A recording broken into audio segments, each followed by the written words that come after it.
Welcome back to Wall Street Confidential. I have Jim Cramer here. Now, Jim, Exxon's been a top 10 most searched stock for the last 2 days, ever since you mentioned it on Stop Trading. You know, there are totems, things that you look at, and one of the things I'm always looking out for are bizarre anomalies.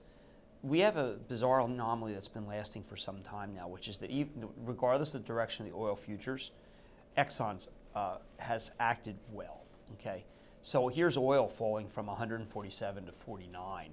And Exxon's done fabulously in the last 3 months.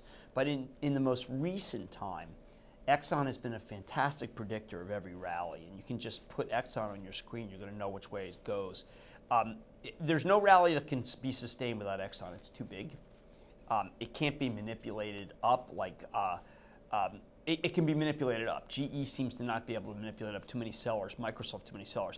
Exxon just doesn't have a lot of sellers. Now, there is a propensity to believe that Exxon has been a great leader for oil. That's another thing. If you watch Exxon stock, it tells you which way over a 3 to 6 month period oil is going to go. It seems like oil's bottomed if you look at the chart of Exxon.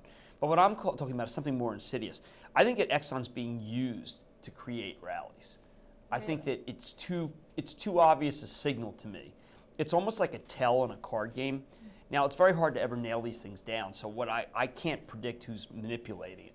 But I can tell you that when you see Exxon up $1 and the rest of the market is flat or down, that is a precursor to what you're going to see, a substantial rally. If you see the stock down, no rally can occur. Just watch the pattern. Now, it came to me again because the futures were down 3 and Exxon was up and all the other oils were down. Now, that's counterintuitive. It has been, it's almost like what you want to do is, it's a,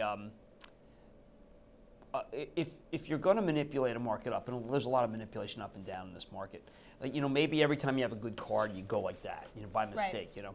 Well, that's what this is. This is the, someone is, unfortunately, I'm sure they don't want to, tipping their hand of where they're going to move the market. So how do you bet against that or bet into that? Or I just think what you do is when you see the market down 300 and you see Exxon ticking up to positive, you know, get ready for a snapback. It doesn't necessarily, you know, has it happened every time? Yes. Will it continue to happen now that I'm focusing on it? Maybe they, you know, one of the things that happens is once people recognize the pattern gets destroyed. But I just wanted to point it out that Exxon, if you have to watch one stock for this market's direction, you only need to follow Exxon. All right, thanks so much, Jim. There you go. So in the last hour of trading, definitely check Exxon for the market. Thanks so much for watching Wall Street Confidential.